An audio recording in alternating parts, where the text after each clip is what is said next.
This is the Tame Aperture podcast. Open the pod bay doors, Cal. I'm sorry, Dave.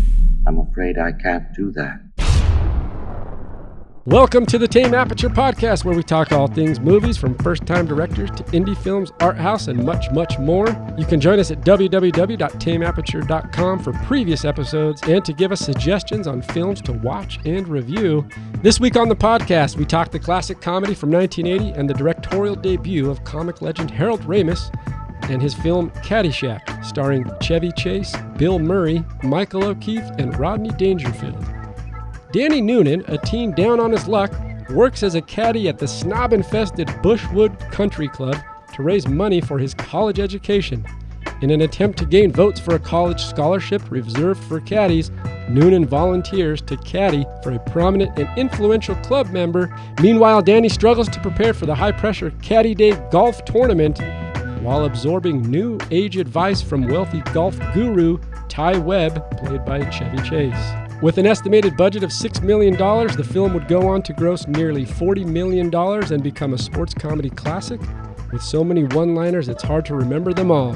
The film runs 98 minutes and marks not only the directorial debut of Ramis, but the film debut of stand-up comic legend Rodney Dangerfield.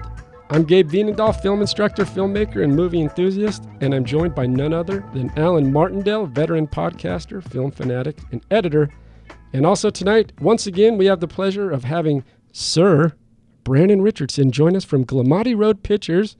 How are you guys tonight? What's happening? We doing better tonight than last week? We're doing a little bit better than last week. You sleep better? A little more lighthearted, I would say. Yeah. Probably a good idea. A good cleanser to last week's podcast with Martyrs is Caddyshack. Which is why I wore this shirt today. It's all about the movie quotes. This movie couldn't be any different. 100%. I mean, just in every possible way. Yeah. It really, like traditionally we go through the storyline in each scene, but really for this movie, it's really just kind of what was read in the synopsis, which is essentially you have a main character who's a young high school kid who's aspiring to get to college, and he's trying to get the fund to go to college because he's feeling that pressure from his parents, and he's a caddy at a local country club, and that's one of his means of getting the money to go to school. And that's the main narrative line. I mean, there's other sub-narratives, but that's the main narrative line, is that he's trying to get to this aspirational idea of what college is. And then we have all these interesting, fun, unique, weird, crazy, stupid characters all the way through. This is Rodney Dangerfield's film debut? Correct. I believe so. It is. Yeah, that's what the research indicated that it was. Yeah.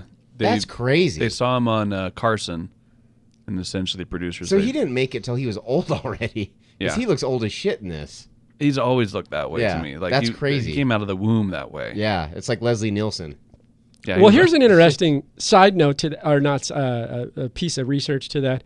So it is technically his film debut, but he's actually uncredited as an onlooker in The Killing by Stanley Kubrick in 1956. Crazy.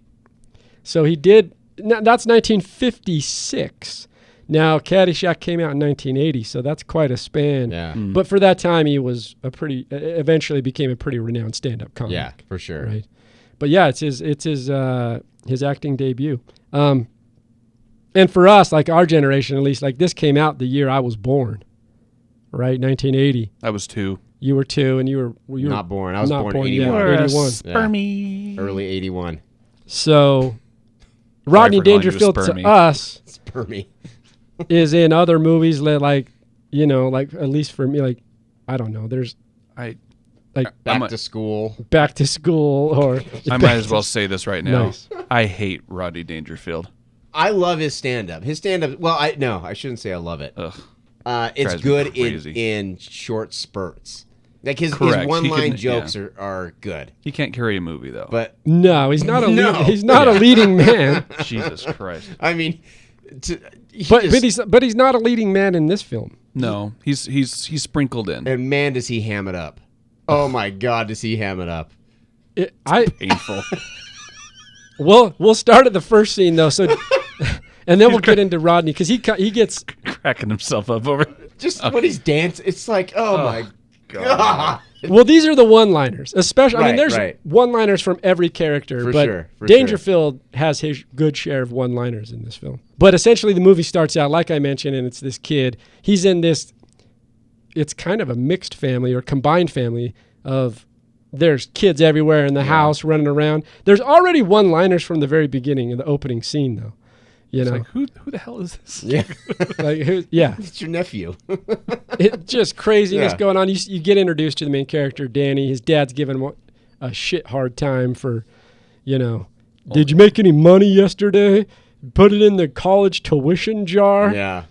And what's interesting, I mean, those are all kind of culturally true stereotypes, to a degree. I mean, it probably shifted a lot in 40 years, but even still, it's still kind of the mandate or the concept of go to college. Yeah. You don't want to work at the lumber yard your whole life. Yeah. You don't want to be chopping wood for the next 40 years. But basically, it introduces us to Danny. And then we introduce him to the family, and then from there, it kind of he goes. What I do love is the opener with the music. Kenny Loggins. Good old Kenny Loggins. Look, you can look to a good handful, half a dozen of 1980s films and attribute a lot of their quote-unquote success to Kenny Loggins. Top Gun becomes another. But there's other ones out there with his little one-liner rhythmic musical tracks that start the film. And this is one of them. That was in the day where, it was almost a requirement for a film to have an original song written for the film. But as almost a character of the film. Sure, it still happens today. There's original songs written all the time, but it's songs that are synonymous. They're synonymous with those movies. Well, they're actually written themes for those movies by those artists. Correct. Yeah, absolutely. And I love that trademark of the 80s, which is like those theme songs that are written by pop culture artists. Yeah. It's kind of fun. This is going to be my first of many controversial statements during this episode. The 80s sucked. The 80s, when it comes to music, it is the worst. The absolute, that synthesizer crap, I can't stand it. But that's why it's so good. No, that's what makes it, that's the thing. So no, I hate that. So my girlfriend and I, and my daughter. I love Danger Zone, though. I fucking love Danger Zone. No, it's not good. It's not good. It's not good. I'm an 80s fiend. I love 80s shit. I hate the 80s. I love it. And when we talked about, remember when we talked about during Horror Month and we talked Fright Night? Yeah. And the synthesizer music in there. I've done this tangent before. You've already gone on this tangent before, Alan, which I get. But at the same, I'm always like an apologist for the synthesizer. It's cheesy, shitty. I get it. I'm perfectly fine with it, though. So my daughter and my girlfriend and I, we watched Ghostbusters the other night. And that is a movie that holds up. Like, there aren't many movies where you go back and it actually holds up. But the one thing that doesn't hold up is the songs that are played throughout that goddamn movie. Except for the theme song. The theme song, yeah. We go back to the theme song. That one's fine. That one's great, actually. But this is once again alluding to what we were mentioning. Every 80s film had written a theme song for it. Yeah. Which I like the idea, but the songs are terrible. Except for Ghostbusters. Okay. No. There's not a synthesizer for when they get their first call. That is all beautiful piano. I don't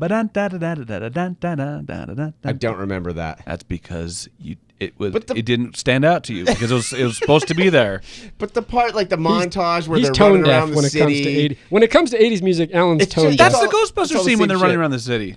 No, it's not. It's absolutely that part. Okay, well maybe it's not that part. I know this movie. The part at the end though, then when everyone's applauding them after they took out the Stay Puft Marshmallow Man, they took out Gozer. That is an instrumental version of the theme song. No. It absolutely is. No, it's terrible. All right, we'll talk about garbage. We'll get Ghostbusters on here. I mean, there is a tie-in there. Okay, Ghostbusters written by or co-written by Harold Ramis. This will not be the last Starring time Harold Ramis. I bring up Ghostbusters in this. And for I wrote, this podcast. I put in there comic legend for a reason, because if you look at his body of work beyond that on Harold Ramis as a writer director, he's got some gems in there. Yes, he does. He's got some gems, and we'll get into those later. But back to Caddyshack, which he directed, kind of following Danny. Danny's a caddy. One of the first scenes after he gets to the after we hear Alan's favorite theme song by Kenny Loggins, and he arrives at the country club, it shows him and he's caddying for Ty Webb. Ty Webb's played by Chevy Chase. This scene to me is hilarious. There's so many little things in here. Chevy Chase in the 80s is all time. Well, All time, Alan. definitely. Okay, I was going to Wait, say, no. I was already going to say go fuck yourself. I no, you will say that later. But no, Chevy Chase, and say what you want, he doesn't have the best reputation. People don't like him. He's an asshole. But say what you want, the fact that he can play Ty Webb, like a playboy millionaire who's just suave and funny, and also play Clark Griswold, it's fucking great. Like, he's got, the fact that he can do those two characters is amazing to me. And Fletch. Fletch is all time. He's absolutely Chevy Chase in the 80s, fantastic. Well, in the prep for this, I was watching that interview, and it had Chevy Chase in. There's an interview about the behind the scenes of Caddyshack, and in the interview, Chevy Chase is in there, and he actually credits a lot of his development of those characters to Harold Ramis. Oh, for sure. And he's like, look, because Harold Ramis also directed National Lampoon's. Yeah, Vacation. The Vacation. So Clark Griswold, that character, developing who that character is, he credited a lot of that to Harold Ramis. So when you're talking about Ty Webb, the millionaire playboy, just kind of self-centered, egotistical, whatever. Right. It fits into potential. What you hear about, it fits into his character a little bit as a person and his personality too. Well, his whole on Weekend Update, it was, what was his intro? It was I'm Chevy Chase and you're not. Yeah. What a total asshole thing to say, I mean, even the shot where he's doing the Zen master stuff with and he's like, and Danny goes, "Oh, that's a nice shot, sir," and he goes, "Thank you very little." Yeah, exactly. Like everything's about it's about sure. pompous assholes type of stuff. But he's caddying for Danny's caddying for Ty, and Ty's talking to him. He's like, "Do you do drugs, Danny?" And he's like, "Yes," and he's like, "Good." He goes, "Every day." Every day. Good. The whole opening scene is just full of one-liners. But Ty's definitely a douchebag, but in a very funny and comical way. Yeah, I don't actually view him that much. I think he's the most likable character in the whole movie. You like it? Yeah. Everyone else sucks. Like, everyone else is a piece of shit. Except for Maggie. Oh, you like Maggie? Well, I wouldn't say I like her, but she's the only other character that's not a piece of shit. Tell me why. This is interesting, because instead of walking through the movie entirely, everyone's probably seen Caddyshack, or at least has some form of familiarity with it. Tell me why everyone else. I want to know why you think the characters are a piece of shit. Okay, well, let's start with Danny. Okay, go with Danny first. Cheats on his girlfriend, no problem. No problem, no questions asked. And his redemption is saying, "I've been a creep lately." No, dude, that's a shitty thing to do. Obviously, all the caddies, they're all dicks. Rodney Dangerfield is just an asshole. He's an asshole the whole time. Ted but Knight, in Danny's defense, okay, we're talking about a high school kid in 1980, red-blooded male who gets an offer from Lacey Underall, who's Judge Schmelz's niece, and she's hot. That's not an excuse. Okay. That's not an excuse. Not at all. As a high school kid with a girlfriend? In 1980. It doesn't matter. It does matter. It doesn't matter. It matters. Extrapolating myself from my position today. Wait, why was it more acceptable in 1980 than now? I don't think it's ever been acceptable to cheat. I don't think the year has anything to do with it. I'm more centered on the concept of a high school red-blooded male who has a girlfriend. Well, why have a girlfriend if you're going to go have sex with someone else? Break up with her. Don't have a girlfriend. You're going to tell me. He wants to marry her. Be honest. He even says, "I want to marry you, Maggie. Alan, I want to marry you." Already, stop. I seriously want to marry you. You're going to tell me that in high school, if you had a girlfriend, and a hot college girl, a hot college girl came to you and said, hey, I want you to cheat on your girlfriend, and was offering the services, you're not doing it? Well, as someone... Oh, he digresses! As someone... He digresses! I'm answering the question. As someone who is a very moral human being who would never, ever make a mistake or ever give in to the temptations of the flesh, goddamn right I wouldn't cheat on her. Okay. No way. Man, but Maggie isn't exactly Wait, can we go back to either? That's true. Oh, you're right. You know what? She's a piece of shit too. Yeah. Remember? Yeah. I'm not even sure it's your baby. Here you are defending Maggie. But wait a minute. Was that real or not? Because he said, I know you're making that up. I think it was real. You think it's real? She's Irish. She's Irish. She's a red-blooded female in the 80s that's in high school. She also looks like she's 35 years old. She looks old. But there's always one girl in high school who looks old. So let's continue on with our cast of upstanding characters. Keep going on this. Judge Smales, obviously, goes without saying. Judge Smales is, his grandkids, they're terrible. What other characters am I missing here? I actually think Brian Doyle Murray. Who's that? Oh, Lou? I don't remember his character name. The head of the... He was the head of the Caddies. Yeah. Okay, yeah. Asshole. Yeah, because you know what? You're right, because he even reluctantly was officiating that illegal man. Okay, I'll give you him. I thought Lou was... Yeah, he's nice. Yeah, he's nice. I can't think of another good character other than... The Gopher? Like Ty... I don't think Ty was a bad guy at all. You're missing... Okay, some of those I will concede and say that, yes, they are not good characters in the sense of their personality, not good people. But Carl Spackler is a good dude. Yeah, he's a good dude. Nothing He's is too wrong dumb with to be Carl. anything else. Hey, watch your tongue. I mean, he does lust after the old ladies, which is creepy but not bad. It's creepy because he's single. It's pretty funny. So it's not bad. Yeah, when he's washing his ball. Bill. Oh, you're wearing green because you want to hide. While we're on Bill Murray, one of the most interesting aspects of that documentary I watched was the fact that when they brought in Bill Murray, it was at the very last minute, and he had no lines. Interesting. He had no lines. Well, it was because I didn't get to the last bit of that documentary, but Okay. that was what was presented then. That he came in with no.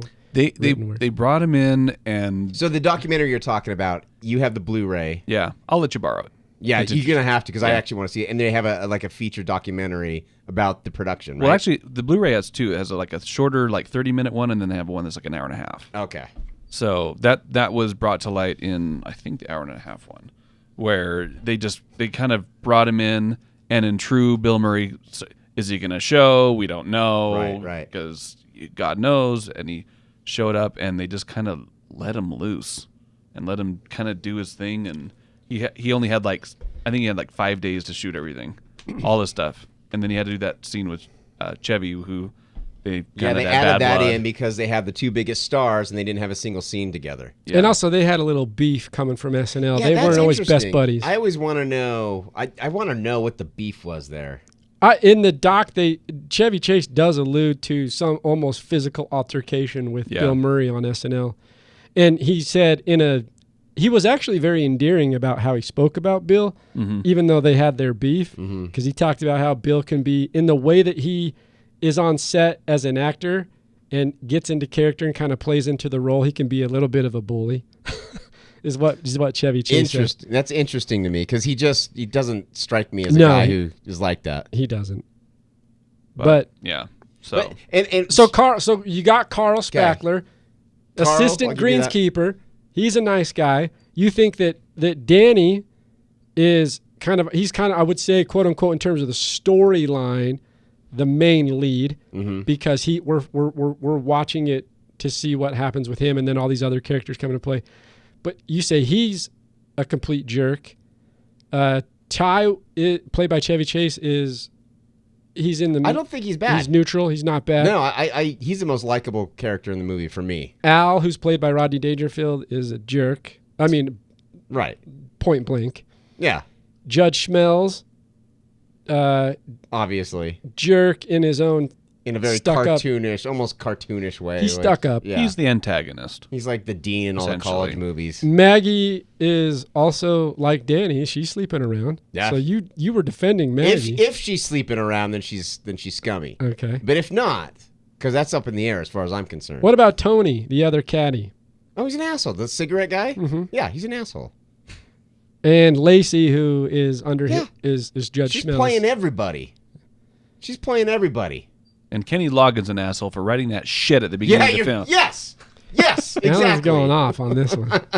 And that's the podcast, everybody. Come back next week. He gives it. I have more controversial statements coming up, man. I got. So, but the concept is now. So Danny's going through. There's all these scenes. We get introduced to the caddies. We get introduced to Lou. Lou's the guys overseeing the caddies. We get introduced to Tony, who's one of the other caddies, and there's kind of a hierarchy to the caddies. Danny's at the top of that hierarchy. Also, I would probably venture to say that Tony's at the hierarchy of that caddy group of people, and they don't get along because after this, the funny scene with Chevy Chase with Ty, and he's talking about. There's also a confrontation at the Caddyshack between Lou. Or not Lou, I'm sorry, between Tony and Danny. And over the Coke. We go back to like everybody likes Cokes. What was that podcast from? We were talking about it before. It was it was The Love List. I knew I was going to bring it back into this. No, you want to get me angry. You talk about The Love List. If I bring up The Love List by Catherine Bigelow, but there's always Coke somewhere. Someone's having it. Yeah, they want a like Coke. These badass bikers are drinking Coke. But in this case, they fight over the Coke. Yeah. Because Tony can't afford it. Right. Well, you got to love the 80s fights. They're so formal. Like, they don't just start punching each other. Like, no, we're going outside. Yeah, he comes, like Danny comes out of the Caddyshack and like it's this grouping. It's everyone's rounding, you know, the circle. Yeah, it's a ritual. Yeah, I mean, and everyone's okay with it. Yeah, like you curb your anger enough for the fight. You're not doing it's it. about to go down. It's a polite fight. It's a polite fight. Yeah, which was kind of anticlimactic, of course, because nothing really happened. Right, but someone fell off the roof and they jumped. The other caddy, they're ready to fight. Danny and Tony are ready to go at it, and then the one caddy kid, the younger one in the hierarchy, Tony's little brother, jumps off the shack. What a little and shithead. Lands on Danny. What a little shithead. See, he was not doing the proper protocols. No, I agree. I agree. That was a breach in protocol. That's a war crime as far as I'm concerned. Absolutely. What a shithead. And this tussle leads to the gumball machine being broken and Lou getting pissed. Understandably. Poor Lou, man. He's got to deal with these. He probably put like $75 in there. Yeah. And nowadays that's like $500. Yeah. I'm just that's solid math right there. Wait. You counted all those gumballs? Well, yeah. Rain Man over here. He's still framed. He's still framed. He's all 1, 2, 3, 4. No, I can just see it. I can just see it. And in your head, you were like, "Man, I feel so bad for Lou." Oh yeah, it's like $520. Yeah. But then it kind of introduces us to the silliness of all these caddies. But the real gem of it comes just a bit later. Judge Schmelz comes into the country club, and he sees signs of a gopher, which for a golf course is completely, it's detrimental. Yeah. It's nobody wants that. It's an end game. Mm-hmm. And he goes over and starts yelling at the groundskeeper and telling the groundskeeper, "You know what I saw in here? I saw gophers." And the I want them all, And then the groundskeeper walks over to his assistant, which is Bill Murray.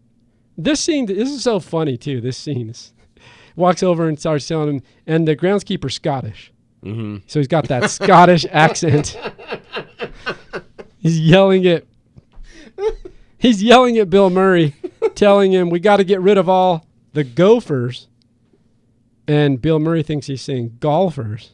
I want you to kill every last gopher on the course. I want you to kill every last gopher on the course.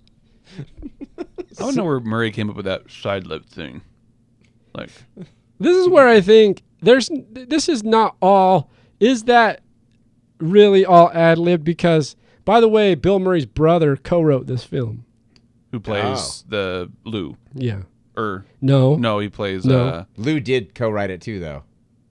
There are 3 writers. There's 3 writers. Brian Doyle Murphy. Brian Doyle Murphy. Harold Ramis. Murray. Harold Ramis, and then Bill Murray's brother. Is it John? He had 2 brothers right on this film? Oh no, it is Brian. It's Brian Doyle, Brian Doyle Murray, Murray, Harold Ramis, and Douglas Kenny. Yeah. That's and right. Brian, he plays the caddy's boss. Yeah. Yeah, but Bill Murray's brother is somehow involved in this, and I can't remember what it was. Well, Brian Doyle Murray is his his brother. Oh, he is? Yeah. Oh, Yeah, there's like 8 I Murrays. never knew that. Yeah, that's who. Oh, really? Never knew that. That's Bill's brother. But this is where I think That's why he's in all the... Yeah. When the groundskeeper comes up to Bill Murray's character and is talking about getting rid of all the gophers, and he's like, "Gophers." I don't. Is all that ad-libbed? I don't know. I feel Well, like again... He may have come up with it. Well, here's the thing. The documentaries say that he had no lines written. I know that's so. So But they I'm must have sure just... before Well, they have they to throw him a, shoot- like, here's the story. Right. Go with it. Right. Hey, you can forget about the 13th and the practice green. I've got a more important job. I want you to kill every gopher on the course. Check me if I'm wrong, Sandy, but if I kill all the golfers, they're gonna lock me up and throw away the key. Gophers! You great kid, not golfers. The little brown furry rodents. We can do that. Aye. We don't even have to have a reason. Do it, man. All right, let's do the same thing, but with gophers. Ash. We can do that. See, But that interaction, that's not. I mean, I guess that's could be ad libbed. It really He's could that be. good. Of course, it's Bill Murray. So it's not I think they impossible. probably came up with it off camera. And they're like, all right, let's shoot it. And then it just kind of worked itself Yeah, into it. yeah. This is an iconic character. this is the character you think of when you think of Caddyshack. Yeah, for sure. I would Definitely. venture to say. Here's the thing. Go for it. Let's go. This is my least favorite Bill Murray role. Because there's something about when actors do the little goofy voice thing that it just doesn't. Like, Bill Murray's still funny in this because of all the one-liners, and he makes it funny, but it's like Ben Stiller when what is that dumbass movie, Zoolander? Yeah. It's like, the funny voice isn't funny. Like, it doesn't Wait a make minute. it funny. You think Zoolander is a dumbass movie? It's terrible. It's terrible. I'm afraid I'm on Alan's court. It's of his, terrible. and I It's, don't like it's it. just terrible. Like, You it's, guys need to lighten up. the one exception I can think of is Jim Carrey in Cable Guy. Like, he does a little voice, and He does a lisp. You Yeah. just redeemed yourself because that's one of my favorite movies. yeah, no, it's great. It's great. But it's just when actors they have to do the little funny voice thing, it's not fun. It doesn't make it funny. I think with Carl Spackler, it's totally acceptable and it totally fits into the character and it makes it funnier.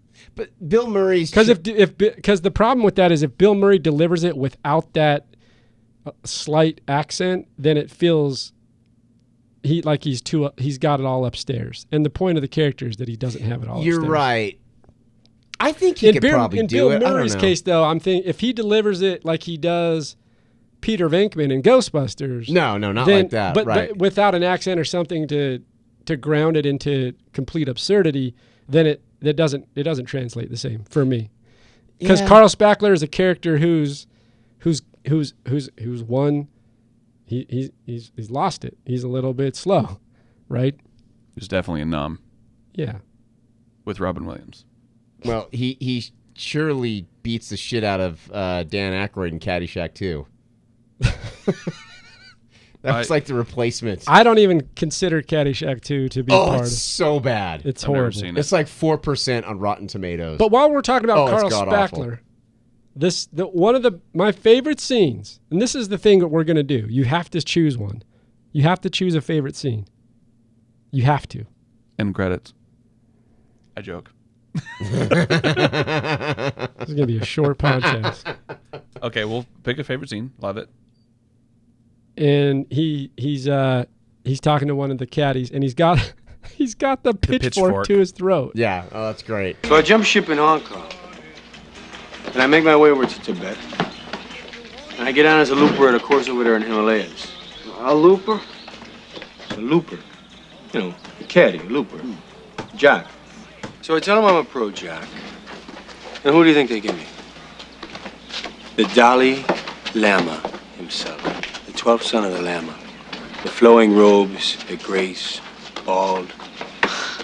Striking. So I'm on a first tee with him. I give him the driver. He hauls off and whacks one. Big hitter, the Lama. Long. Into a 10,000-foot crevice right at the base of this glacier. Do you know what the Lama says? No. Gunga Galunga. Gunga Gunga La Gunga. So we finish 18, and he's gonna stiff me. And I say, hey, Lama, hey, how about a little something, you know, for the effort, you know. And he says, there won't be any money. But when you die, on your deathbed, you will receive total consciousness. So I got that going for me. That scene to me is priceless. It's so funny. Well, that whole that scene where, or not that scene, but that line at the end where he said, Oh, that's the best part of the scene. Yeah. We're ending out the course, and I say, "Hey, Lama, how about a little something for the effort?" Yeah. How so? But the way he says it is like, "Hey, Lama, Yeah. how about a little something for the out?" Like it's very forceful. You know? Like you're talking to the Dalai Lama. And then he's like, you know what he says to me? There won't be any money, but when you die on your deathbed, you will receive total consciousness. So I got that going for me. So I got that go for me, which is nice. So in the documentary, it does say that thing was completely I believe improvised. I believe, yeah. And it was a real pitchfork. And the terror on that poor actress, that kid, was because the thing is with Murray, he is a loose cannon. Oh yeah. Well, that's what we were saying. Yeah. I think that's what Chevy Chase was alluding to. Yeah, He's he's not in a bully in the sense of like you don't know where he's going to go or how Yeah. far he's going to take it. Yeah, because I mean, so he's got this real pitchfork at his neck, with Murray doing God knows what, knowing no one knows where he's going Right, with it, except probably not even Bill Murray. Oh yeah. So it's like he's and just like that, And trying to it's keep right against his neck too. Oh yeah, it's touching his neck. It's Yeah, like- yeah. And so anyway, that was a very. But I think that scene to me just makes that scene and the scene where he's doing the practice and pretending that he's playing at the Masters. It's so great. And we were talking about this Yeah. before, but when he's a Cinderella boy. What an incredible Cinderella story. This unknown comes out of nowhere to lead the pack. At Augusta, he's on his final hole. He's about 455 yards away. He's going to hit about a 2-iron, I think. When we got all of that, the crowd is standing on its feet here at Augusta. The normally reserved Augusta crowd going wild. For this young Cinderella who's come out of nowhere, he's got about 350 yards left. He's going to hit about a 5-iron, I expect, don't you think? He's got a beautiful backswing. He got all of that one. He's got to be pleased with that. The crowd is just on its feet here. He's a Cinderella boy. Tears in his eyes, I guess, as he lines up this last shot. He's got about 195 yards left, and looks like he's got about an 8-iron.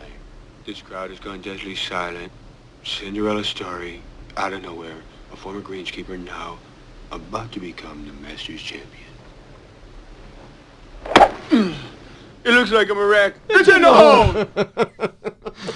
Which I would imagine that scene also is. This podcast will probably just be me intercutting a bunch of sound bites from the movie.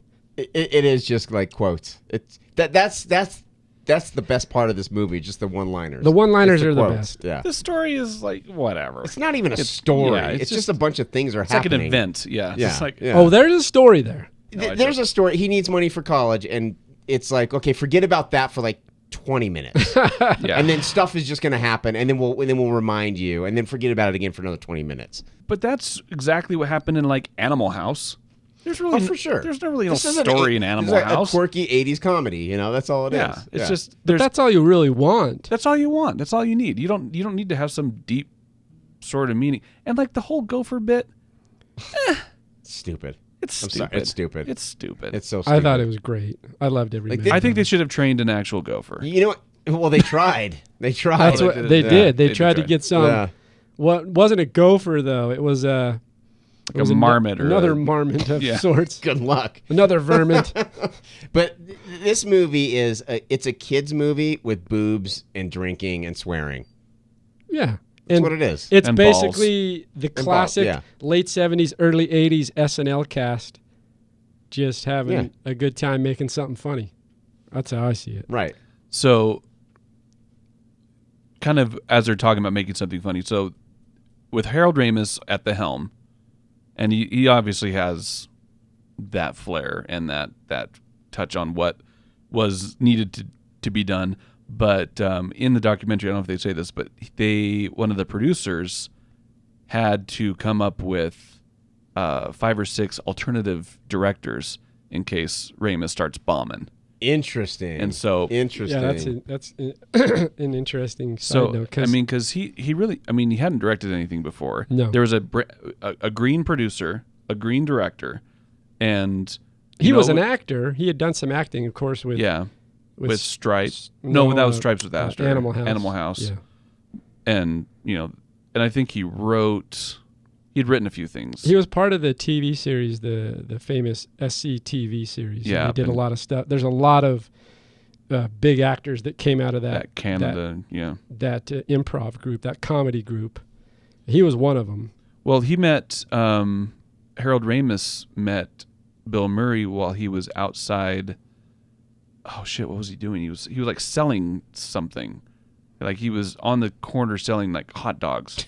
But he was the funniest hot dog salesman he ever had met. But you know what the thing is about Bill Murray? I could picture him just going and doing that right now. Yeah, just opening up a hot dog stand. Just for no reason. Yeah, just like on 42nd Street. Yeah, exactly.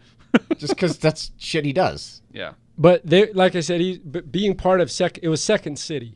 It's called SCTV. Yeah. Second City. Well, he'd set out right outside of that venue. But, and a lot of big names did come out of Second City. It was a huge improv. It's still. I think it still is. Still pretty active. I think so. Because it was at least later. I don't know if it's. I'm sure it still is. But even later, a lot of the SNL would basically siphon off a lot of SCTV guys and poach bring a lot of those guys. poach them off. Because it had Eugene Levy, it had John Candy, Catherine O'Hara. So and then Rick Moranis, a lot of big names. None of those came out of people were even on SNL, were they? Mm-mm. Yeah. Yeah, SCTV was where they got there. And then they moved into movies. But the SNL characters, of course, with Bill Murray and Chevy Chase. But yeah, that's kind of interesting that they would kind of look for a secondary director just in case Ramis started to flop. It becomes real evident later in his career that he's a hell of a film director comically. Because if you look at his body of work with Ramis, it's pretty extensive, and he has some really good at least for me, a lot of stuff that I consider classic or things that I love. Well, it's Groundhog Day. Yeah, it's Stripes, National Lampoons, and these are writer director roles. Mm-hmm. But Ghostbusters, Ghostbusters 2, Groundhog Day, like you mentioned. Multiplicity, I didn't even know that. He did Multiplicity, which is hilarious. Is that a write direct, or is that just a direct? He just directed. Okay. And then Analyze This, and Analyze That, and then he did Year One, which was a Jack Black film with Michael Cera that I didn't realize he didn't do that. Fantastic. But something like Groundhog Day, that's all time. Oh, absolutely. Oh, yeah, it's great. And Multiplicity as well as those are He did the new all-times. Ghostbusters. He wrote the new Ghostbusters. Well, I think they gave him a character Or the credit. 2016 one. With, I think He didn't write. It says writer, Ghostbusters. I think he was dead by 2016. then. no, he had passed away. I think. Yeah, I think he died in 2014. Because, I'm but gonna check. what I they don't do with those, and we can double check, is that they give credits because they had It's developed like a those legacy character, credit or yeah. something like that. or a character credit. Yeah, Like yeah. you see it, like we see it with Based on Star characters, Wars, where yeah. it says based on characters by George Lucas. Yeah. So it's probably in that vein. But he did some really good films and had a really good kind of directorial. 2014. I was right. Yeah. So he passed away Yeah. in 2014. But in terms of Caddyshack, even look, we've talked about this multiple times on the podcast, but when you are a first-time director, and really his experience is pretty limited in the filmmaking process at all. I mean, sometimes you have something as an actor, maybe one credit, or even if so a lot of directors come out of editing, or they do other things, or DP work, or whatever it might be, and they've built, or a writer, and they've built like very kind of like a history or a semi-track record of doing something, right? He's, for not having a lot of that really, with just some of those Second City things and never really jumping into filmmaking, like I think even as silly as this is, and it's meant to be, that's the whole point of it. It's not as, I don't think they're looking at it as a serious piece themselves. This isn't Gone with the Wind. No, they're not. I don't think Harold Ramis and Chevy Chase and Bill Murray were like, let's make Gone with the Wind, or like, let's make this classical narrative. We're not practicing our Oscar speeches in the mirror. No, we're just, this is not happening. But all of us from experience can look on working on a B movie or something in a film and go, man, this is really stupid. And it's not... But like stupid in the sense that doesn't carry any weight. Right. Like, I don't want to watch this. Whereas for me, at least, when I watch Caddyshack, I can watch it and be entertained and laugh. And even with the absurdity and the stupidness of it and the characters, and some of them, I do agree with you. Like, most of them are not overly endearing characters. They're all kind of asses. Right. But it's still fun to watch because those one-liners will... This is a movie where a one-liner will carry you through the whole thing. Oh, for sure. That's the whole appeal of this movie. It's the entire appeal, as far as I'm concerned. Well, it's probably why they brought in Dangerfield. Yeah. To try to and because that's his he doesn't even take a breath. That's he just his comedy is one-liners. whips him out. And I like the way, his little insults he's dishing out to everybody. Like, oh, get a new haircut. What is this, the morgue? Or, I like it. It's fun. But then when he starts dancing and when he starts swinging a golf club, just like, this is ridiculous, man. Because it all leads... Let's party! Yeah. Like, hey, everybody, we're going to get laid! It's so stupid. It's so stupid. Because while all these one-liners are happening, there's a couple things going on. One is that Danny, of course, is trying to get a scholarship to the Caddy scholarship to try to help pay for college. That's fine. It's fine. It's fine. That's fine. It's fine. That's a storyline. Don't laugh at it, bitch. It works. Brennan wants... It gets us through the something. movie. Yes. It needed something. Brennan's over here, this pretentious ass. He wants Inception over here. Seriously. Like layer upon top layer upon layer. I think the main storyline complex enough. is Bill Murray versus the Gopher. That's what I was going to get to. You have Danny's storyline, which I'm more interested in that. Which is, okay, hold the fuck on. Calm down. Let me get there, because I agree with you. Finish my damn line, Brandon. No, but you've missed me. But that's one storyline, and that's kind of the main A line of the story, which is Danny trying to get into college. Then you have these other B storylines, and I would say the primary B storyline is that the Gopher is going to block all of that from happening because it's digging these holes, and Bill Murray's character is running around. Carl's trying to figure out how to take out the Gopher so that the course can stay up. And then they merge at the end. Those two storylines merge in the end. So I still think it's not high-end material, but the story's still there, and they do converge them at the end to make it work out. No, the movie would not have worked without something to carry us through. Yeah, the convergence of those two stories works, though. Yeah, absolutely. Yeah. Sure. I did also like, and this is more of a sequence than a storyline, with the priest and having the best game of his life. God, that's great. Yeah. And Bill Murray's like, I don't think the heavy stuff's going to come down for a while. It's so great. Well, what would you do? Well, Well, the funny thing about that particular actor, you do. I don't. Well, he was in the 10 Commandments. Oh yeah, and that's the music from the 10 Commandments. Yeah. So that's he didn't play Moses. What did he play? He played who cares? He was in the 10 Commandments, and so yeah, that was a whole kind of tie. Well, and then when he misses, what does he say when he misses that putt? I think he says squirrel farts. No, he says rat farts. Rat farts. I think it's struck down. God's pissed that he said rat farts. I think that's funny too. And then later he's drinking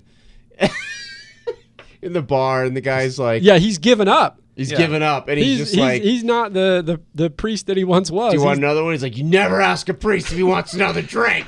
Like, oh my God, there is no God. All because he That's didn't the get payoff. his club record best round. Oh my god. Best round of That's golf. my second favorite part of the whole movie. Love it. That I think that is a funny little piece to it. And, Yeah. and there's little moments like that all the way throughout. Well, the funny part for me, I don't know why it's so funny to me, but the Jaws turd. It's classic. The Jaws turd, and again in the documentary, it states that was based on a true event that happened to Brian Doyle Murray. Yeah. I'm sure. I'm sure it is. And it's funny, but just so great. the whole duty, like this is the part where I'm having a hard time. Like this is a kids movie, but there's too many boobs and stuff in it for kids. So it's like So duty. You're going duty. Like that's the word you're going to use, duty. I like it. I think it's funny. It's like, come on, man. Like it's just like. What do you want him to say, Alan? I want him to what say do you shit. want him to say? I want him to say shit. See, but sometimes not the swear is funnier to me. I agree with that too. I agree. I totally hear you, but just not in this situation. Because it's similar to like when he yells out. I mean, there is more motive for the priest to yell out rat farts. Right, exactly. Because he's that a one makes priest, sense. so it makes sense. So I get what you're saying, but I think there are other times, even then, that it's still, it makes it funnier when he can't quite say the word, or you have some kind of quote unquote consciousness of not swearing. But then again, like Bill Murray, the best parts of this movie are with Bill Murray. I will agree with you on that He's one. in the pool and he just picks it up, just smells it, and he's like, "What? It's no big deal." It takes a bite. She passes out. She passes out. Well, that's all the absurdity of it. Yeah, exactly. It's just. I love that he's totally dressed in a complete biohazard suit. I think this is what makes it funny, though. Yeah. Because because there's two things here. If you don't go complete absurdity, like that's absurd, like a biohazard suit, he's cleaning the pool out. And there's other pieces like this in the film. If you don't push it to the complete absurdity, it's not as funny. Well, yeah, a dancing gopher, for God's sake. Right. I mean, Right. It's a hand puppet. it's a hand puppet. And it's evident that it's a hand puppet. But that world that they created, and they talk about this a little bit in that doc, because the producer was like, we have to see the gophers' world. Literally, they're underground tunneling. And they went to ILM. Yeah. They went to Lucas's ILM to build the underground tunnels and the looks. It was all done after the feels. fact. It was like, I mean, they're done shooting, essentially. Right. The most important work ever done at ILM. That's right. Digging is the gopher. The gopher holes. Doesn't matter what they've done in terms before that. All it mattered is they did the world of the gopher. Exactly. It's funny. Caddyshack. You can actually see the difference in the film stock. Yeah, for like sure. between you like can. all You really the gopher. can. Yeah. It's much more pristine. Yeah. It's much nicer. Yeah. It's all. So we'll hilarious. get back to a little bit of the story because Danny ultimately is going to try to win this caddy tournament. Fuck Danny. And Yeah, fuck Danny. I agree, 100%. he's just a kid hustling. His dad was a bit of a dick. Oh, for sure. His dad was a So, dick. and what are we so amped about pushing kids into college for? Coming from a college instructor. What are we so amped Gotta be about? careful there, buddy. No, but I mean, You don't want to be working at the lumberyard your whole life. I mean, Well, that's what it is. The old adage, Like, That's what my dad said to me. yeah, you No, don't it's wanna- not what my dad you've said been to working me. at the lumberyard your whole life. Don't want to do it. and Someone's got to work at the dental lumberyard. he runs across Judge Smells, spelled S-M-A-I-L-S, Smells. Smells. He runs across him at the country club, who then encourages Danny to apply for the caddy scholarship, and he tells him that having good grades isn't the only thing that'll get you the caddy scholarship, but winning the caddy tournament is also. So it incentivizes him to go play in this tournament, which he ends up winning. He gets the tournament victory, and as a result, Judge Schmelz, the elite country club member, is all about inviting him to the yacht club and asking him to hey, After he's done mowing his lawn. after he's done mowing the lawn, of course. After he's It just, what is that guy's name? Ted Knight? Ted Knight. He's just so good. He's like, huh? It just tussling I his think hair. his It's acting's fantastic. Oh, he's so good. He's so over the top villain. He's it's funny. so much fun. And then when he invites him, he also says, He says the world needs good ditch diggers too, Danny. Yeah. So he goes. God, what a dick. And when he gets to the country club, or no, he's actually. I was like before that. It's before that. He's serving a banquet. Him and Maggie and Danny are serving a banquet at the country club, and that's where he meets Smell's niece. Remember, because he's just like piling the butter on the top of the table because he's so infatuated with the niece. If you need more butter, just let me know. You need more butter.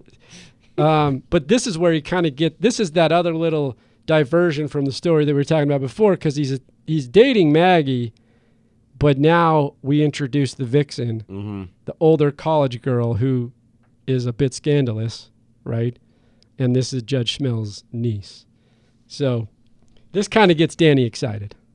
Now, is this before or after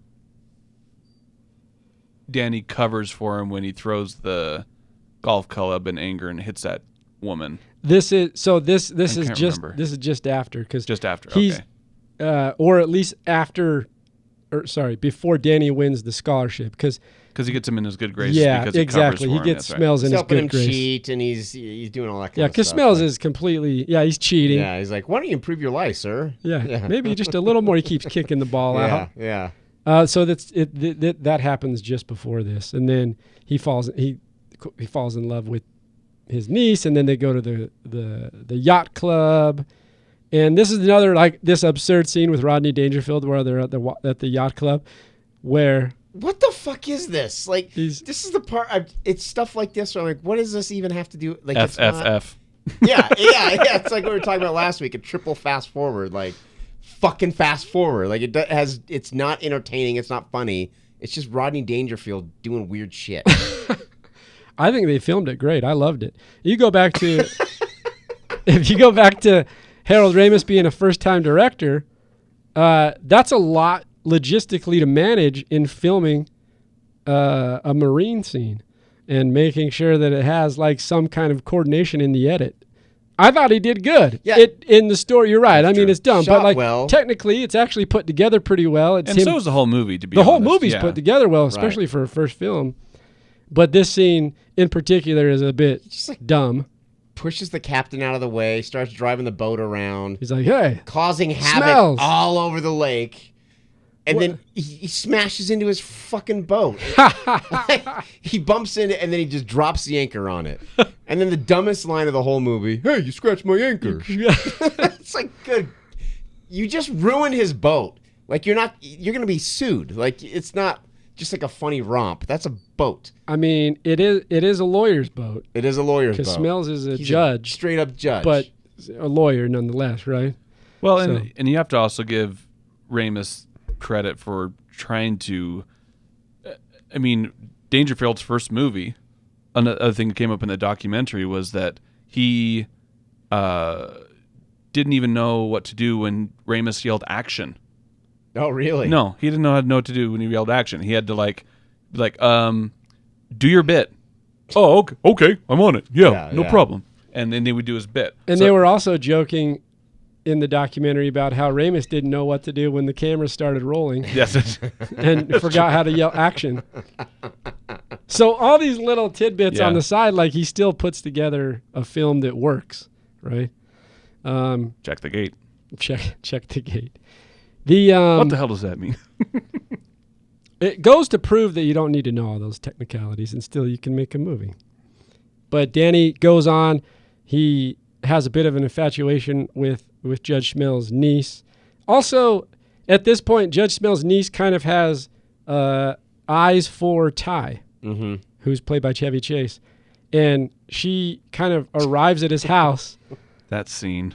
In this scene. When I think it's written in Chevy Chase's contract that he has to have pool scenes with hot blondes, naked. Yeah, got it. At least from 1975 to whatever. Whenever he stopped being a big star. This is a film.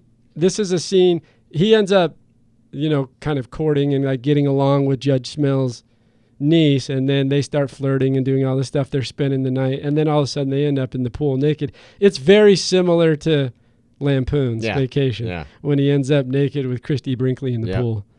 He God must. bless naked Christy Brinkley in the pool. Can I just throw that out there?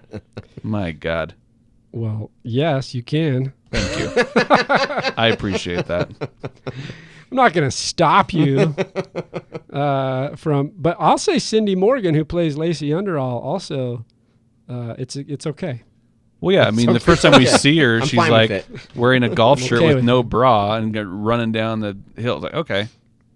So they have a fling. So that's when we know that Smells' niece is also a bit of a flirt and also kind of sleeps around. Well, and the whole thing with Chevy Chase where he's singing her the love song and he takes the shot of the keel, like, that's funny.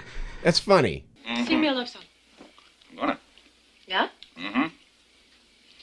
Stuff's terrible. It's good. You don't know how to do it. How do I do it? I'm gonna show you.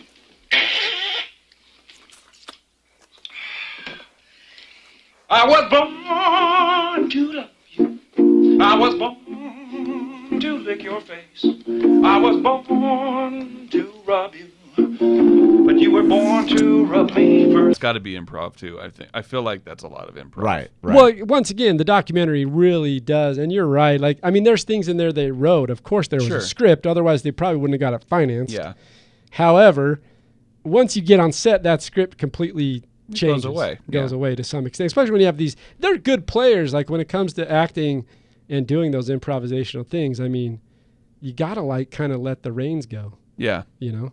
And I think that's definitely one of those scenes where you do that. Yeah. Well, and that's where having Ramis as a director is very advantageous, is because he understands those worlds and he understands what those actors need. And he knows what's funny, but he also, I feel like, because you're naive and you haven't been brought up in this regimented idea of what it means to be on set, you don't know what else is. You know what I mean? You don't have that that behind the.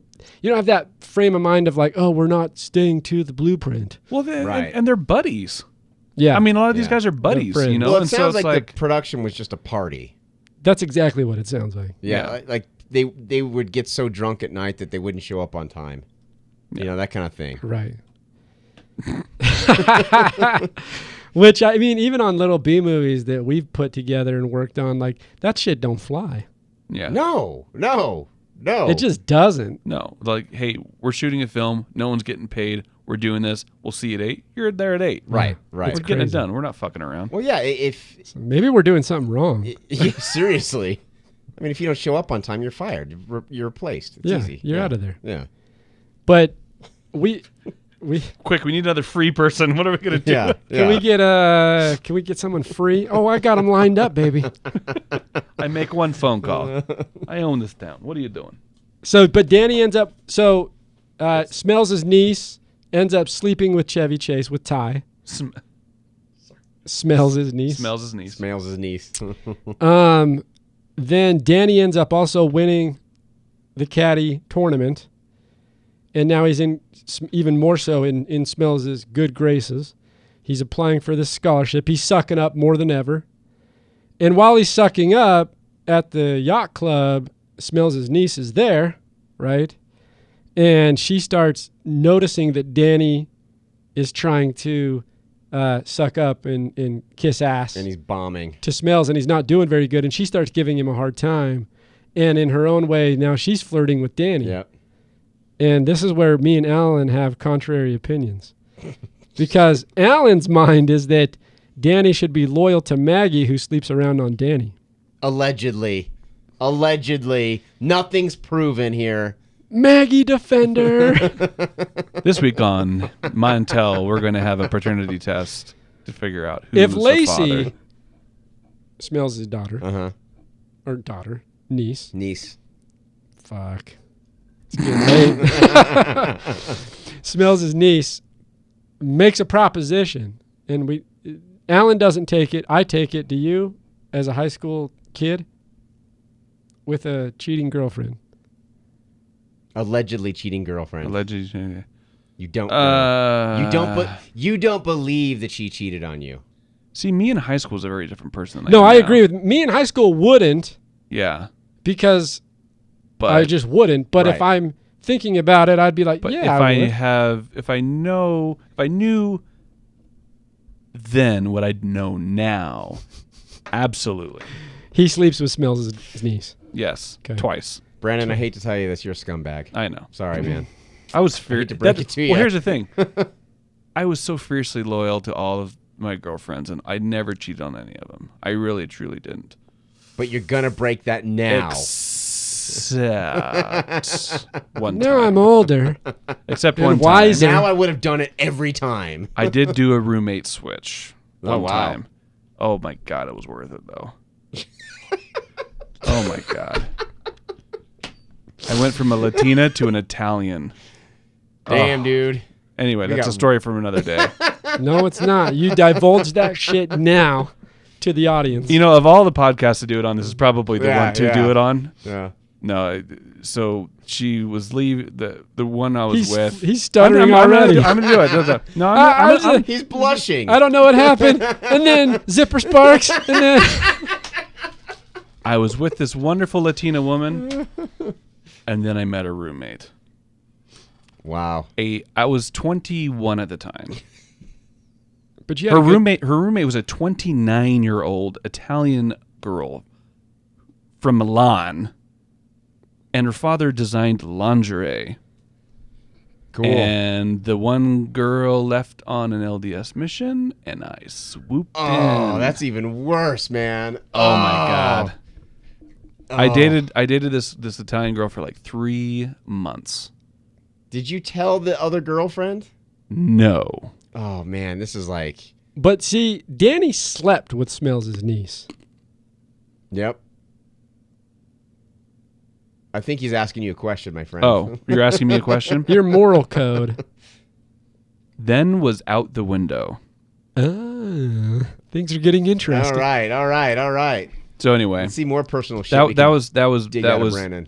my one bit of infidelity. This is a confessional. But again, I was 21. I wasn't married to this woman. I'm with you. I'm 100% with Then you. why be in a relationship? She That's was the in thing, I just don't Chile. understand. She was on the other side of the goddamn But were you planet. still in a relationship with her? They weren't don't married, know. It Alan. doesn't matter. They weren't married. Then what's the point of being in a relationship? She was gone on a mission. To the viewers that don't know, she was Mormon, and you go on a mission and you preach the church for a year and a half. So that makes it okay then. Well, Okay. yeah, she was on the All other right, side of the I planet. got it. Different hemisphere. Different hemisphere. Anything's fair game. Yeah, absolutely. Totally got it. Totally. We're off the rails. I'm on board now. My wife's listening. She's like, "Oh shit, he's I going know. to Japan next in the summer. What the hell's happening?" Anyway, So, I digress. how about Caddyshack? But hey, Danny is like Brandon, and they just No moral compass whatsoever. Danny. Amen, is like Reverend. Brandon. Danny ends up sleeping with Smells' niece. Yeah. Good for Danny. According to Alan, he would not. His moral code is strong. Super strong. It's rock solid. Lacey cannot divert him Hell from no. those inner feelings. Hell no. Hell no. But Danny can't. He does. Yeah. So Danny does what he does. But then we also know Lacey's a bit of a slut because she sleeps around. She sleeps around quite a bit. With the gopher. But hey, you know what? You know what? She's not in a relationship.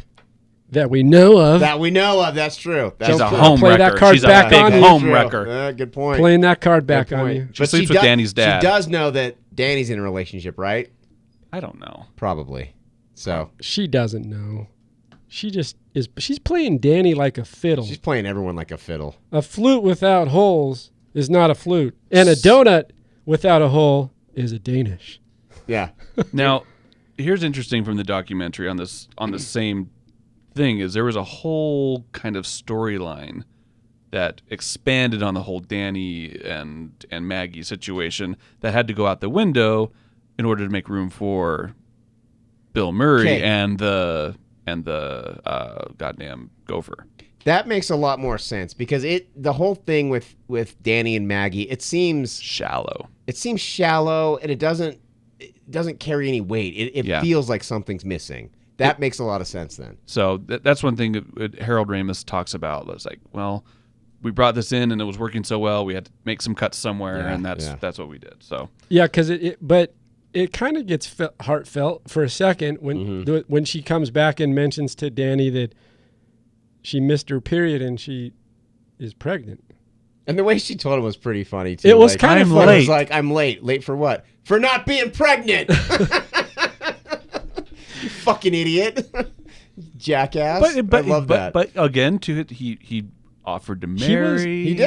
He did. Which repulsed her, of course. Oh yeah, because she's like, you don't want to marry me, and he's like, why? Well, and she's like, I don't want to marry you. Oh God, that's all I need.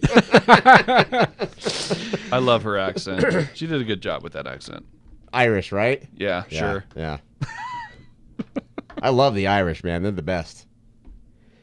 So, but there is a little point here where Smells discovers Lacey and Danny had their fling, and that does lead. I mean, look, these plot points work no matter how much you want to shit on them. Because once Smells finds out that Lacey and Danny had a fling, Smells is like, I don't like Danny anymore. I don't want to recommend him for. He's like, he pulls back from the recommendation, right? Or expecting to pull back from the revoke. He revokes the scholarship, is what I should say. And to your point, had this. I mean, it's a well-structured story, and we would not enjoy the movie as much as we do without it. It just puts additional conflict in. I mean, Smells actually doesn't revoke it, but Danny, that's what Danny thinks is going to happen. Yeah, right. Yeah. I want to finish a little bit of the story. I do want to get to some of that, so keep that in mind. But basically, Ty suggests that they discuss a resolution of Smells and Al over drinks, and as a result, they make a bet and they wager, which is against club rules, but nonetheless, they do it, and the wager is like $20,000, I believe. And then he doubles it to 40. And then they keep doubling it or whatever, and it doubles to 40, and then based on the outcome of the match, right? Mm-hmm. So now Smells and Al are going to go at it, and they also have partners in that. Smells has another player, I forget his name, but he's one of the elite club member players. Al has Ty. Right. Who, just for the people who haven't seen it, he's the legendary one that no one ever really knows how well he does because he doesn't keep score. Yeah, he doesn't play for competition. He doesn't play for money, and he always avoids. He's very reluctant to join this, but he does it because he doesn't like Smells. Yeah. And there's a scene earlier on where Smells is trying to ask Ty, well, what did you score? What did you get on the round? And he's like, well, how do you measure yourself? And he's like, by height, because Chevy Chase is like 10 times taller. How do you measure yourself against other golfers? By height. He's like 6'4" or 6'5". But ultimately, it leads to this standoff, right? Word spreads, the stakes get crazy, the crowd of the club builds. The next day, they're in the game. Smells and Cervic are playing against each other. And then Cervic is like playing, who's Rodney Dangerfield, plays like, he's starting out as like the worst game ever. He's playing really bad. He's not playing very good. And then because of that, he keeps redoubling the wager. Right. So, and Smells is like, oh, I'm in good position. You suck today. I'm playing good. And Al keeps redoubling the wager. Cervic gets an injury in hopes of the contest will be declared a draw. Right. So it's faked, right? He fakes it. Yeah. He fakes the injury. So Dangerfield, Cervic's character, fakes the injury in hopes that it'll be a draw. And then Lou, who's the caddy, what's the word? He's the official. The official. He's not even the caddy. He's the official of the underground tournament. He's like the umpire. He tells Cervic that his team will forfeit, and so he'll lose the money. He chooses so instead of doing that, they choose Danny to play against Smells and his partner with Ty. And the fact that Danny accepts is basically him saying, "I don't need to go to college."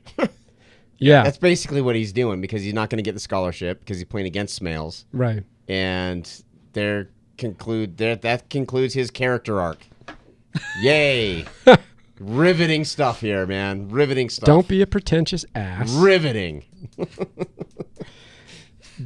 This is a comedy, damn it. Me of all people telling you to lighten up about a film breakdown. I wasn't going to point that out, but that is quite remarkable. Danny eventually decides he would rather humiliate Smells than take the scholarship. And that's what ends up happening. Yep. Like, he's like, I'd rather not. He, like you mentioned, he finally realizes, look, he goes, everything that I thought meant something doesn't, and it took that to realize. Yep. They reach the final hole. Now the score is tied on the final hole. This is where it all converges, like we talked about before with the gopher, right?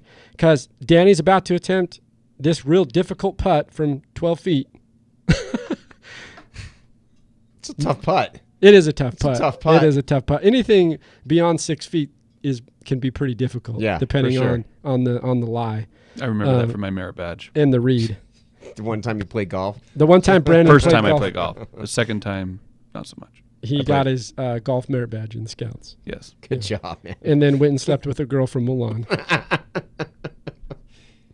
Cheated on his Latina girlfriend. Worth it. And at this point, also as Danny's ready to take this final putt, Cervic, even though he's faked the injury, is still wagering. He bumps it. He says, well, it doesn't make any sense because he said double or nothing. Which makes it like 160. It's like it was like 80. It goes up to 80. He's and like, then it goes double to or nothing. 160,000. But it means that if he misses, then he doesn't owe him anything. Right. But if he makes it, then he owes him 80 grand. But that's not how it works because at the end he still asks for money. True. The ending, I got a couple issues with the ending. Well, go. So this is where we're at. So they come up here and Lou, delivers some nice exposition. He says it's tied. Yeah. So Smales' partner misses the putt, and then Smales makes the putt. Mm-hmm. Ty, he's clutch. Ty Smales is clutch. Yeah, he is. Ty misses the putt. Mm-hmm. So here's what I don't understand. Danny's putt is to tie. Mm-hmm. It's to not lose. It's not to win. They don't win if he makes the putt. They just tie. And then they should go on to extra holes. But they're acting as if this is to win the thing. I got to recheck. Even Ty comes up to him and says, no pressure. If you miss it, we lose. But that doesn't mean that they win. Yeah, I know what you're saying. Well, plot hole, man. It's a plot hole. Are they tying it up so that they can continue playing, but then they can't continue playing because the course gets blown up? But remember, Rodney Dangerfield, after the course gets blown up and the ball goes in the hole, Rodney Dangerfield comes up to Smales and said, you owe me 40 grand. And he goes, I'm not going to pay you anything. Yeah. And I figured as much. Smales refuses to pay. Right. But, but we forgot the convergence of the story. Yeah, because Danny, and I'll have to double check. I believe you, but I can't remember the exact line. And does the scorecard add up? Right. I don't know. I'm pretty sure. I'm like viewers out there. 98%. Let's check Alan's breakdown of the score and see if the scorecard holds up. This is important stuff here. It is important. This is important stuff. I'm a sports guy. I like sports. I know you are. So I'm with you. I just can't remember the verbiage of what's said and where they sit on the score. So I got to double check the scorecard. Yeah, I know I'm but right interesting. on this one. But okay, I feel you. I'm not saying right you're not. here on the screen, we'll have the results of our research. No, we won't. I know. But here's where they converge because he putts it and it sits right on the fringe of the hole, right on the lip, and it looks as though they're gonna lose. It stops right there. It stops right there. It's just right on the edge. And you're like, oh, and everyone's disappointed. Like, ah. And then, because Carl, a.k.a. Bill Murray, the assistant groundskeeper, had been planting gopher explosives all over those scenes, by the way. We're going to throw a couple of these in the podcast. He's been planting these gopher explosives all over. He detonates them at the moment that Danny barely misses the putt. And as a result, the power from the explosives knocks the ball in for the victory. And according to Alan, the tie. The tie. Good old Lou is taking his job as the official very seriously, and he's staring at the ball. He's just staring at the ball, making sure it goes in. Yeah. And it goes in. And then Cervic throws out the greatest line of the movie in Alan's mind. So then they celebrate. It's a whole thing, and then everyone's they're excited, and it's a wild party. And then all of a sudden, Cervic yells out, "Hey, everybody, we're going to get laid." What the fuck? Like Brannon when he was 21 with the girl from Milan. Oh, my God. I don't understand the line. But that's not even the final scene. No. Because this is the better final scene. Correct. Then it all ends. Danny's victorious in his arc of character. Everybody else that didn't matter falls by the wayside. Danny comes out victorious. And cue. In the final scene, the gopher emerges unharmed and dances to Kenny Loggins. Good God. I'm all right. About to worry about me. Kenny Loggins had no idea he was writing a theme song for a gopher. Right. Just for the record. And so kicked off the 80s.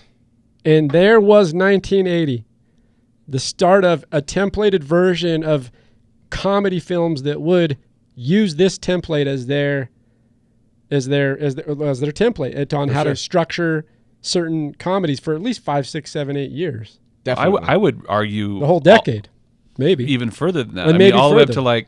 to Happy Gilmore is essentially the same template. Yeah, I mean, you look at the American Pie movies. That's kind of the same thing. Happy Gilmore's great. It's fantastic. Look at Happy Gilmore. It's basically a very I've got to get my grandma's house back. A lot of throwaway jokes that don't have a lot to do with it. The gopher is essentially his caddy. Right. I mean, that's what I mean. It's like it went so far. 5, 6 years, sure, solid, but I still feel like for sure. That's a way to go back to. We didn't talk about my favorite scene though. Okay. Which is Bill Murray and Chevy Chase together on screen. Oh, yeah. It's great. It's great. I like the big Bob Marley joint line is one of my favorites of all time. And he's like, "You got a big Bob Marley joint here." Oh, hi, Carl. How you doing? Hi. Hi. Mind if I play through? Sure, go right ahead. What are you, getting in a late night or something? Yeah, I was just loosening up a bit. Was that your ball I heard rambling through? Yeah, did you see my ball? Huh? Side list? That's it. Yeah, it's right here. This your place, Carl? Yeah, what do you think? It's really awful. Well, I have a lot of things that are on order. Credit trouble. I'm an assistant greenskeeper. They say that doesn't mean anything, until I'm the head greenskeeper. Can you give me a ruling on this? Well, sit down. Come on. No, I don't want to stick to anything in here. Well, here, take this thing off. This is dirty. No, don't go to too much trouble, please. Here. Fire up. With my lips? Yeah. I don't think so, Right in. Carl. Just right back. If I could just borrow a wedge or something and get right... If you can open a curtain up out there somewhere, I can get right through that window. People say, I'm an idiot or something because all I do is cut lawns for a living, People don't say that about you, as far as you know. Well, I'm working on it, so I don't ever have to, I'm going to be the head greenskeeper. Hopefully within 6 years, that's my schedule. But I'm studying a lot of this stuff, so I know it, like, chinch bugs, manganese. A lot of people don't even know what that is, Great, Carl. Could I get a... Nitrogen, Just open a curtain or something over there, and I can just get right I invented my own kind of grass, too. Do you know that? Look at this. This is registered. Carl Spackler Bent. Oh, yeah, I've felt grass like this before. I've played on this stuff. This is a hybrid. This is a cross, bluegrass, Kentucky bluegrass, featherbed bent, and Northern California sensimilla. The amazing stuff about this is that you can play 36 holes on it in the afternoon, take it home and just get stoned to the bejesus belt that night on this stuff. I got pounds of this stuff. Here. No, thank you. No, I don't. So let's have a little bit of this. I get the big Bob Marley joint. Look at this. Here, try this. Carl, I really don't do this very often. You're gonna love this. Is dynamite hack. Watch out for this. Maybe one drag, I gotta go.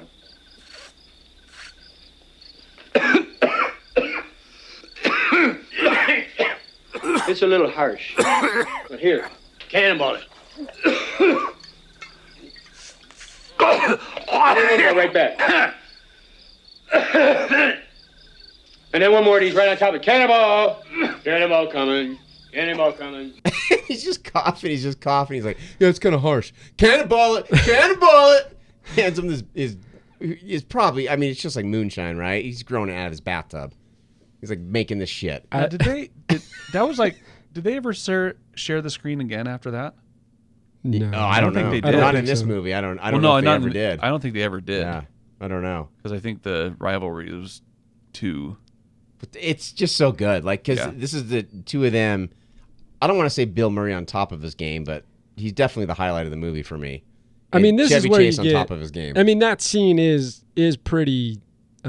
It's all time. It's classic. It's like you have two comedic actors on a climb to their apex of movie making. Right. They're not there yet, but they're on their way. What comes in subsequent years, and that scene. It's almost the genesis of both. Yeah, exactly. It's like here's these two. You can see it. Yeah, and I also love the line where Bill Murray's like, "Here, sit down." He's like, "Well, I don't want to stick to anything." So tell me where you rate it and kind of give me your overall final summary of the movie. It's good for what it is. It's not a great movie. It's actually not even a very good movie as far as I'm concerned. But there are some very memorable and great things in the movie, and I like that. But as far as a movie goes, it's not. I mean, it is what it is. You know, it's dumb fun. I can't rate it very high. I'm gonna go 6 Bob Marley joints.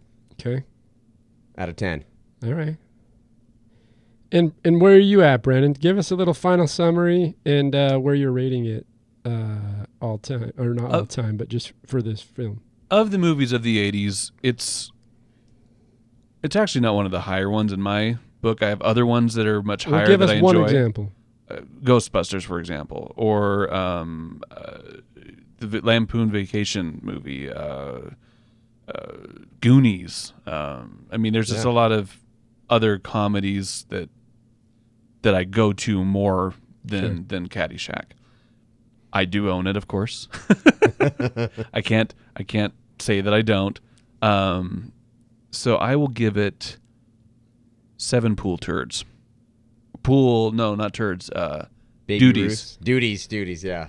Duties. 7 pool duties. Because again, and a lot of those points come from the performances. And, I mean, and the props for putting together. It's a well put together movie for Mr. Ramis.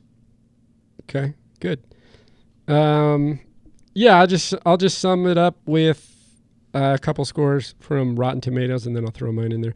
Rotten Tomatoes at the critic tomato meter is at 74%. Higher than I thought it would be. Yeah. Where did you think it'd land? Critic I did in the 60s would kind of be my guess. Yeah, audience I figured be like somewhere in the 90s would be my guess. 87 for the audience. Oh, all right. Yeah, so it's right there, sitting there. IMDb's got it at a 7.3 out of 10. That's actually pretty high for IMDb. Yeah, I mean, yeah, it is. IMDb is usually quite a bit lower. Yeah, I think this film is. I think because of where it came from, early 80s or 1980, and what we talked about, how it led up to a template for certain other films, to piggyback off that structure and style and the one-liners and the improv and the absurdity and kind of how it's put together. I mean, I lay that into my score a little bit, seeing that it came from there is a sense of originality to it, because you didn't see a lot of, I mean, there's still campy, silly comedies before that, but this kind of set, like we mentioned, a different template. So I kind of lay that into my score a little bit. Right before I throw into the score, I just wanted to read a couple quick little trivias. We've already covered quite a bit of them, so there's not a whole lot to go over. Brandon was pretty informative on his watching of the. Here's one that I wanted to run by Alan, though, because I think this is. I want to get his. Is this legit? Is this real? According to the golf rule 16-2. Oh God. This is what we have to time, because Alan's a stickler for the scorecard at the end. Yeah. So I'm a stickler for, even if that was the putt to win and it counted, let me read you this rule, and we got to be able to go back and do our homework, and I'll tell you, you'll see why. When any part of the ball overhangs the lip of the hole, the player is allowed enough time to reach the hole without unreasonable delay, and an additional 10 seconds to determine whether the ball is at rest. That's damn generous. If by then the ball has not fallen into the hole, it is deemed at rest. That's generous. So what I'm saying is, Okay. in the cut of the film, does Danny's ball, even if it's not complete time and space, but the way they've edited it and put it together, Right. are we at 10 seconds? I think we're over 10 seconds. I because he's think got to you're- walk there and then have 10 seconds. Whoever wrote this doesn't, because they say Danny never reaches the hole due to the explosion, and therefore Rule 16 is not invoked. So he has to walk to the hole? I don't understand this rule. We're going to have to double check this one. Here's a little technicality here. So the rule is they have to walk to the hole without unreasonable delay. That's what it said. Unreasonable delay. If there are fucking explosions going on all over the golf course, I think it's acceptable that I think it's a reasonable delay if you're distracted before you walk to the hole. True. This could be another.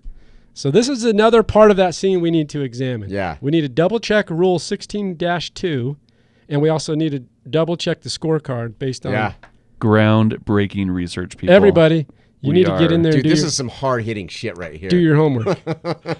I mean, figuring this out, curing cancer. I mean, just like exactly. I mean, it's neck and neck. This is it like really some is. sports science shit right here. I'm gonna have to check my golfing merit badge handbook to see if that particular rule is in my. Because Brandon is so. Oh, here we go. Because I got one for Alan and now I have one for Brandon. Because he paused the scene where the caddies jumped on each other and broke the gumball machine. Remember, he counted all the gumballs. Yeah. He Now Brandon calculated that it was about $75 equivalent to $500 in today's money. Okay. So we need to double check those inflation rates. Okay. I'm okay with that. I'm But okay with that. Also, Brandon, while you were pausing and looking at that scene, during Lou's speech after the gumball machine incident, his speech after, right? Okay. And so because you were so in tune with that section of the movie. Very much in tune, yes. Okay. I know. The ballpoint pen that is attached to the front of his shirt. Oh my God. Is relocated to a what position? From a below button position to a what position? Hold on. Come on, Rain Man. Use those Rain Man powers. So he has I a believe it's up his ass. I have no idea. Good answer. All right, we'll have to do a little. Luckily for us, somebody's done it. From a below button position to an above. I am a goddamn genius. I am a goddamn genius. Okay, Caddyshack. I think everybody should go watch this film. I think it's fun. It's silly. It carries no tone of thinking. You don't have to think. You don't have to put in effort. You can just enjoy it and have a good time. It's a good historical slice of kind of it's what a slice was of historical comedy. What was going on at the time. Yeah, I agree with that 100%. Yeah. And it kind of did, as far as films go, it kind of did usher in the 80s. It really did. Totally brought it in. Yeah. And then you get iconic legends in terms of comic acting like Chevy Chase and Bill Murray. I mean, those are huge, huge names. Bill Murray to this day. Chevy Chase kind of fell off the map. Yeah. After Community, he did the TV show Community, but he hasn't done really much then. Murray's still going strong. Oh, he'll always go strong. And Ramis went a long time before he did his too. death. He was working it until his passing. And Kenny Loggins, thank God, didn't go past like 1989. So no, it was about 87. After Top Gun, Kenny Loggins fell off the face of the earth. Yeah, it's kind of like Michael Bolton. Wait, from Office Space or the other? Why should I have to change my name? He's the one who sucks. So for Caddyshack, because of these things we talked about, I'm going to actually give it an 8 out of 10. So I think it's some that you should go watch, and it's fun. And like we talked about, there's something there that is inspiring for comedy films going forward. So, amen, Reverend. 8 gophers out of 10. 8 gophers. Everybody go watch Caddyshack. Yeah, it's fun. It's a good time. Comment on Brandon's sexual exploitations. Please do. Please do. And let us know if is he. Oh God. Is he wrong? Is Alan right or is Brandon right? I'm just happy because after my movie selection last week with Martyrs, I'm happy that I'm exiting this episode with the moral high ground. That is I had true. to do That's- something to redeem myself. He's here. redeeming himself after having us watch Martyrs. Yeah. This is the Caddyshack. This is Tame Aperture Podcast. Go check us out at tameaperture.com on all streaming platforms. Subscribe on YouTube, iTunes, Google Play, Spotify. Until next time, this is Gabe, Alan, and Brandon signing out. Tame Aperture Podcast. Peace. Bye. The Tame Aperture podcast is produced by Dutch Angle Pictures in association with Studio B Productions. Listen, watch, and subscribe on Apple Podcasts, Google Play, Spotify, and YouTube.